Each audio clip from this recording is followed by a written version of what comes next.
ભાવનગર શહેર જિલ્લામાં ઈદ દુહા શાનદાર રીતે ઉજવણી કરવામાં આવી।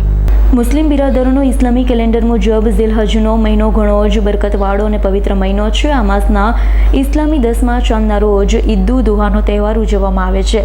ઈદ દુહાને બકરી ઈદ અને કુરબાનીની ઈદ પણ કહેવામાં આવે છે। ઈદના દિવસે ઈદનો તહેવાર ભાવનગર શહેર જિલ્લા સહિત સમગ્ર ગોહિલવાડમાં ઉજવવામાં આવશે। પવિત્ર દિવસે મુસ્લિમ બિરાદરો વહેલી સવારે ઉઠી સ્નાન કરી નવા કપડાં પહેરી ઈદગાહે તેમજ શહેર જિલ્લાની તમામ મસ્જિદોમાં ઈદની ખાસ નમાઝ અદા કરી નમાઝ બાદ એકબીજાને ગળે મળી ઈદની મુબારકીબાદી પાઠવે છે। કબ્રસ્તાનમાં જઈ પોતાના મુરહમ સગા સંબંધીઓની કબર ઉપર ફૂલ ચડાવી ફાતિહા પઢી ખાસ દુઆઓ કરે છે। પોતાના ઘરમાં ખીર ખુરમા સહિતની મિષ્ટાનો બનાવી એકબીજાના ઘરે મોકલી આપલે કરે છે।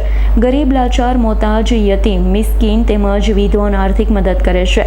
આ ઈદ પૂર્વે ઘણા મુસ્લિમ બિરાદરો નફલ રોઝા રાખે છે, નફલ નમાઝ પઢે છે, ઇબાદત પણ કરે છે।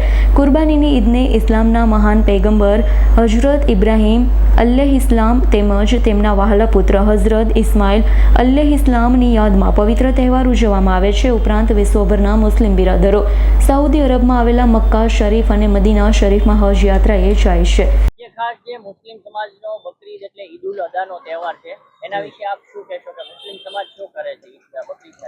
બકરી ઈદના દિવસે ઈદની નમાજ પડે છે અને એકબીજા આપસમાં બધા ગલેથી ગલે મળે છે, ઈદ મુબારકબાદી આપે છે અને જેને માલ આપ્યો હોય એ કુરબાની કરે છે।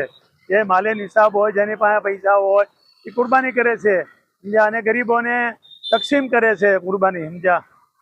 અને આજે સાહેબ ખાસ કરીને આજે જે બકરી ઈદનું મહત્વ છે, તો બકરી ઈદનું શું મહત્વ છે? બકરી ઈદનું મહત્વ એ છે કે હાજીઓ જે હજ પડવા જાય છે સમજ્યા, અને એ અરફાતના મેદાનમાં 9 તારીખે હોય અને એની જે હજ થઈ જાય હાજીઓની, એની ખુશીની અંદર અહીંયા ઈદ મનાવવામાં આવે છે।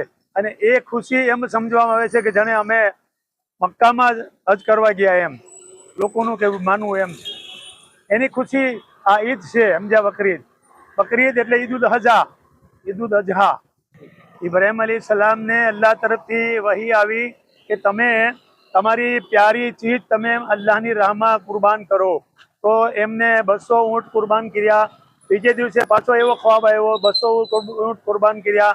ફરી વખત એમને પાછો ખ્વાબ આવ્યો કે તમે તમારી પ્યારી વસ્તુ જે તમને દિલથી ખૂબ મોહબ્બત હોય અને એવી વસ્તુની કુરબાની આપો।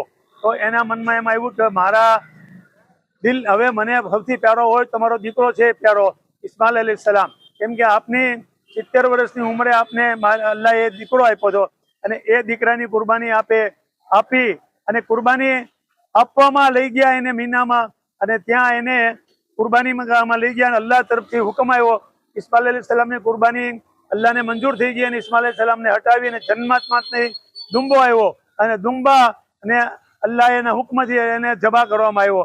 અને ઇબ્રાહીમ અલૈહિસ્સલામની ખુશીમાં આજની તારીખમાં જેટલા હાજી લોકો જાય છે હજ કરવા એ બધાએ કુરબાનીઓ કરે છે અને આજની ઈદની ખુશી ખાસ છે ઇબ્રાહીમ અલૈહિસ્સલામની દેન છે ઇસ્માઇલ અલૈહિસ્સલામ ને ઇબ્રાહીમ સલામ। અને આજે જે મક્કા શરીફ છે એ મક્કા શરીફમાં એ જમાનામાં એ વખતે ત્યાં સમજ્યા